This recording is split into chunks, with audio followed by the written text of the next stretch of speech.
Yo, what up guys, it's Flark, and welcome to the 9.2.5 changes. I wanted to go talk about them right here. Of course, there wasn't anything going on until exactly these class tuning and PvP adjustments came out, and thank God they did, otherwise the meta was going to get stale, nothing was going to change. But these actually really do target and address some huge problems in PvP right now. Now, of course, I know RMP probably wasn't touched as much as it could have been. It's been 20 years. I think we're just going to have to get on board with the fact that RMP is always going to be insane, but there's still a lot of good here, like a lot of good that's going to change up the meta in a meaningful way. And, I wanted to talk about it. First and foremost, how it affects DK, but of course, really how it affects all classes, because classes play together, they play against each other, it's all dynamic. So, I just wanted to give my personal opinion on how the meta is going to shape up. And of course, you guys might have some different ideas, some thoughts, some places you agree or disagree, something you thought of that I didn't really think of. Please, comments below, we can talk about it. And I'm sure you guys have a lot of good insight on that, but let me get right into it with the only actual DK specific change, which is the zone change, right? So zone 50% instead of 20% baseline, but then Dome of Ancient Shadow is removed. And of course, people talk to me about this a lot in the DK Discord, on my YouTube comments and my stream. And they generally say, what do you think about the Dome nerf? The very question I disagree with. I actually think this is a very, very sizable buff, and I'll explain exactly why. I think if you use zone how it's supposed to be used at the beginning of a go in response to them pressing their cooldowns, not, oh crap, I took a ton of damage, whoops, let me zone now. I have that problem too, right? That's just slow reflexes. We all got to get young, hip, but it's just a buff overall, because if you use zone at the top of a go, and when you're full health in response to their cooldowns, it's probably going to thwart the go anyway. If you have a 50% AoE denial during their cooldowns, and then, a big 50% AoE wall, and all the personals that you possibly have, death strikes, if you need to throw in one other defensive or healing cooldown from your teammate, and then you completely thwart that go, it's doing what it was doing anyway, right? Whether it's 55%, 56%, 72%, 80%, 81%, 78%, right? It doesn't matter. If they stop attacking, it's because, we can't kill through this, and that's what I believe. I think if you do it at full health, especially with another change I'll get to soon, if you do it at full health and they can't kill through it, then they just stop attacking into it, which is what it does at 80% or 50 or 75, like I said. So if the PvP talent doesn't do anything really different if used properly from the baseline, the new baseline, then that effectively means we're getting a PvP talent slot. That's what's changing, right? We get a PvP talent slot. Zone is still zone, and it's going to be used to stop a go, but now we have another PvP talent slot because we don't have to use a PvP talent to make zone, right? And that's huge for DK, because our PvP talents are actually really good. Unholy especially, because one of the slots is just always taken up by necrotic wounds. Unholy gets a huge benefit out of this. I mean, generally what you're going to do is run Spell Warden into the things that you were running zone before, and now you've got Spell Warden and zone, which is just monster value, because now you have a go stopper and then you have sustain stopper. So if you're just never a kill target ever, that is going to be very disruptive to classes that try and rot, like Aflocks or Ellies or Boomies, but also just classes that try and swap, like Ellies and, mages and locks and, other rets and THs and DKs, all these things that do magical damage and want to swap to you to get pressure on you. If you have Spell Warden and Zone, that's going to make you not a swap target. And of course, you have that backlash effect where it spell casting is slowed when you're running Spell Warden. So it's actually valuable to your teammates for you to have Spell Warden. Imagine if your healer never has to use any healing cooldowns on you. Let me just hover over this so everybody's got the wording exactly down, but I'm sure you've all seen it before. But if your healer never has to use healing cooldowns on you, then your teammate gets all of them, and that's just a buff to him as well. So yeah, this really opens up some PvP talent slots for us, which is fantastic. And also, into things that we wouldn't use zone into, it's just a straight 30% buff to it, right? Because let's say jungle. Jungle, you're not going to run big zone into generally. That's not quite a choice that people use. But, magic damage from the wildfire bombs now can be reduced in a meaningful way from AMZ. Now that it's 50% baseline. So you wouldn't run the PvP talent into jungle. But now it's just buffed overall so that you have one more panic defensive where it's like, oh, wait, I can stop half his bomb damage and his little, maybe Moonfires, any other rot pressure that's spell damage based. And that's just a straight up buff. So Yeah, I think DK actually gets the plus side of this change rather than the negative side that people are looking at, because it goes from 80 to 50. I don't think that's super relevant, and those are my thoughts on that. So DK, positive change here, and it'll be really nice to actually experiment with some other PvP taunts, so very exciting. Warlock, at first glance, also gets the same treatment, right? It gets a PvP talent slot opened up, and then it gets it baked into passive, so you get this 10% increased stamina, which is really good into a lot of things. You know, stamina is just good, and that's going to make their health pools out of this world. But of course, there's some other changes that are coming in that is going to really hurt Warlock, and of course, Warlock Mage, the main comp that they play. That said, I am not as doom and gloom as most people are on this, and I'm going to explain exactly why. Destro Mage definitely gets toned way back, but that's not all I've seen Destro playing with. I see Destro's playing with Rogue, I see them playing with Outlaw Rogue, or Assassin Rogue, or Windwalker, maybe even Ellie. Destro can play with even other Destros, so I don't think that's going to be as good. Destro can play with a lot of things, and let's talk about these changes in a more analytical way rather than just the doom and gloom way that I see sometimes, right? So the stamina buff is huge. It's huge because, one, Demon Armor's physical damage reduction did nothing to every spell damage effect in the game, right? So DKs have spell damage, Rets have spell damage, DHs have spell damage. What else we got? I mean, those are the big melee. Of course, Wildfire Bombs, we talked about that. And then every caster in the game, right? So Demon Armor's physical damage reduction did nothing to any of that. But stamina does. Stamina does, right? So let's say I hit you with a Frost Damage Obliterate.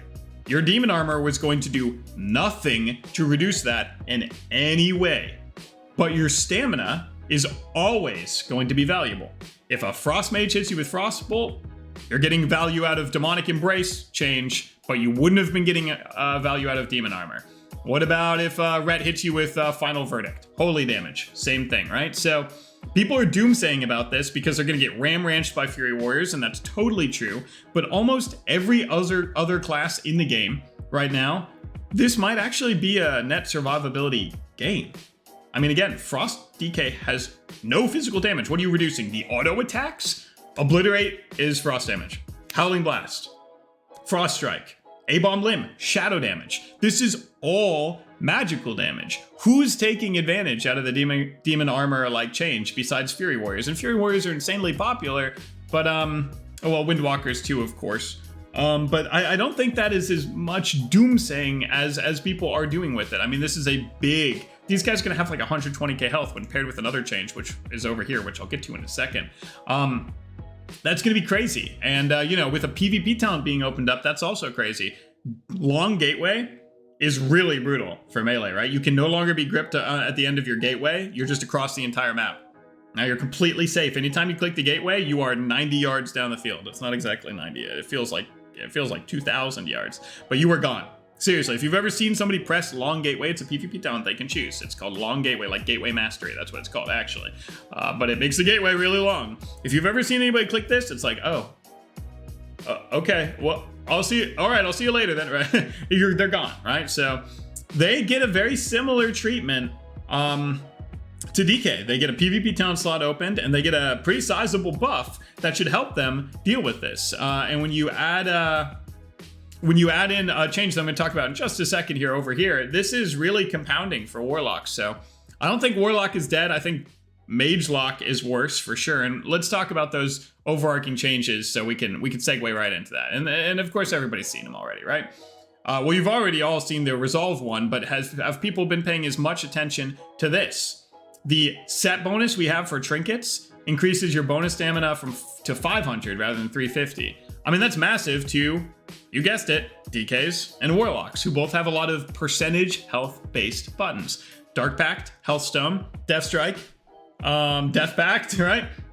DKs and Lock, who we were just talking about, get a massive bonus to everybody getting a stam buff. And that's what I said, like, if this plus the 500, now plus the 20%, I mean, Locks are going to be rocking 120k health. I mean, that's actually very difficult to deal with as far as survivability goes, and they get another PvP talent. DKs get the exact same blessing, right? They get a massive buff to their zone, to their AMS, to their Death Pact, to their Death Strike, and the Death Strike is the big one. So And more health to cut through is really good for a class that has big health surges back up. Like they're really, they go up and down, up and down, up and down, right? They're not trying to wall off the damage. Instead, they're just trying to spike back up and down. And Death Knights do so well with that because of Death Strike. So that's a massive change. And that's why I think saying, oh yeah, locks are going to be completely dead. And then the first time you queue into Destro Rogue, you're like, oh no, what happened? I thought they were dead, right? That's just foolish. I think the meta still very much can include Warlock in it. But yeah, again, my opinions. If you have some really rational counterpoints here, I'd love to hear them in the comments below. But of course, this is the big change, which is why I keep prefaces it saying, okay, well, maybe Mage Lock isn't going to be as good, right? Because how did that comp play? Triangle, face tank, uninterruptible, do nuclear damage the entire time. That's not exactly how Destro Rogue plays, right? Destro Rogue plays kidney, double bolt, ouch, right? That's, oof, that hurts, right? But Mage Lock was just like, you can't kick me. You can't kick him. Let's kill him, boys, right? So the resolve change where you cannot get it off of interrupts anymore means, you know, the melee cleaves and the short cooldown kick guys like Shear and DK's Mind Freeze and of course DH kick. That is very, very disruptive into mages and locks, and even though one of them will still be teeing off, right? So this doesn't completely change everything. Let's say you're tunneling the Frost Mage, and now you're kicking everything he does, so he's like, fuck. I can't do anything, right? The Warlock in the back is still doing whatever they want, so the resolve didn't really matter for them.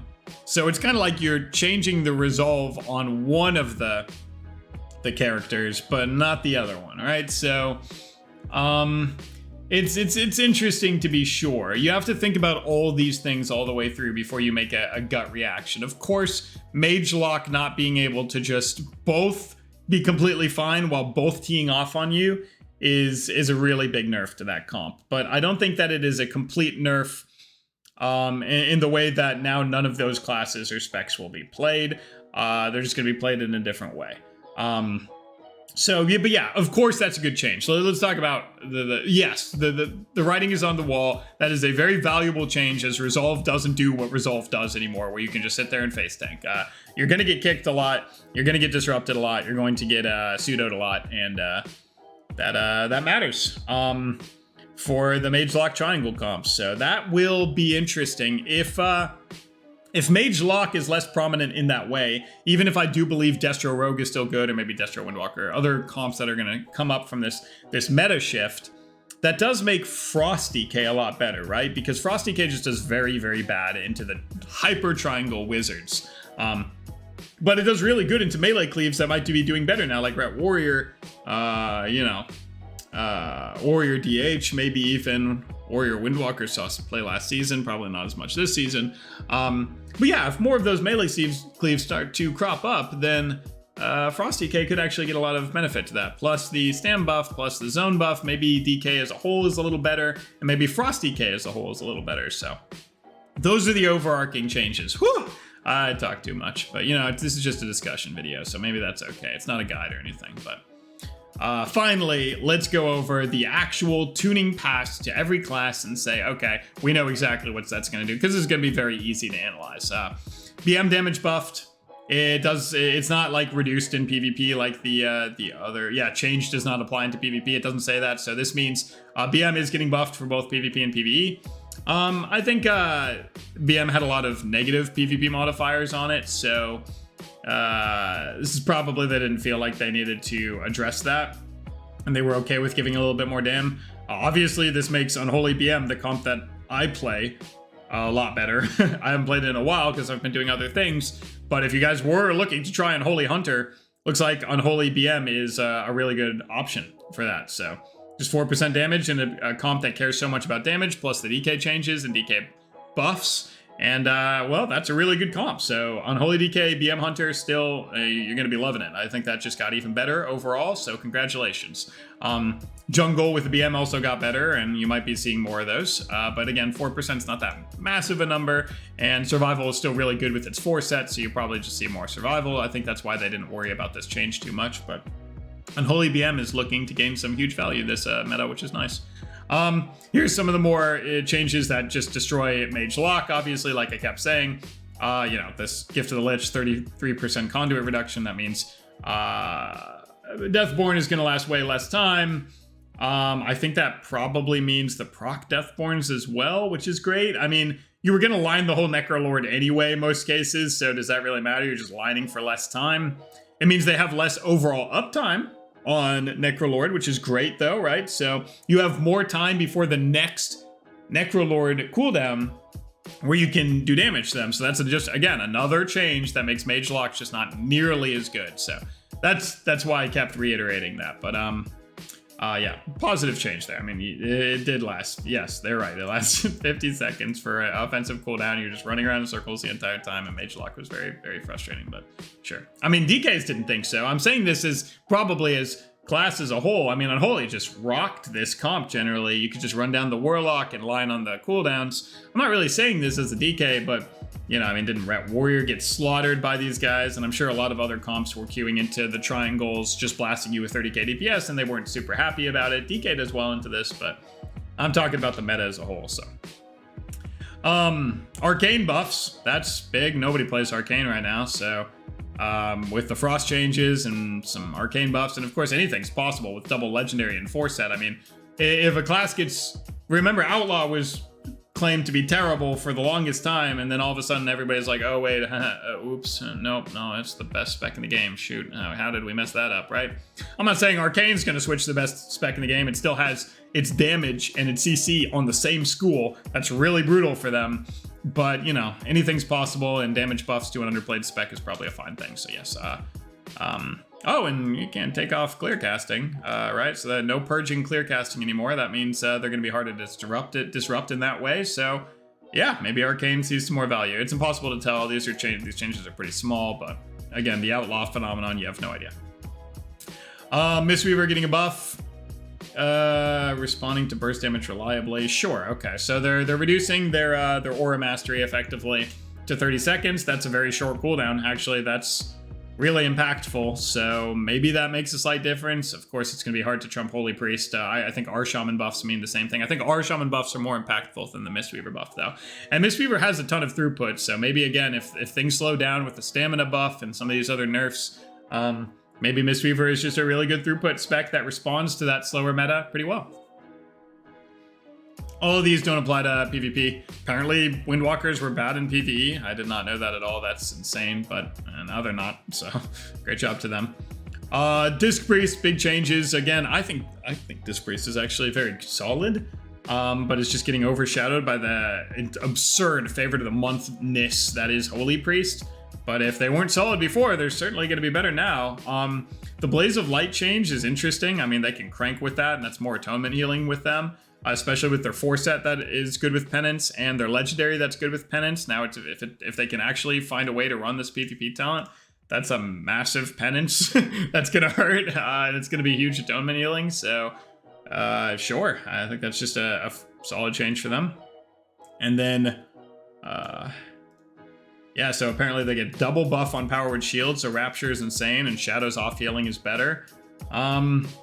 So yeah, so Disc is getting offensive and defensive options in a small way, but I think Disc is already pretty good. It's just getting completely overshadowed by Holy, and we'll see if more people start to run that. Outlaw got PvE buffs that thankfully don't get applied to PvP, and then it gets some survivability nerfs. Of course, Outlaw has short blind, short evasion, perma feint.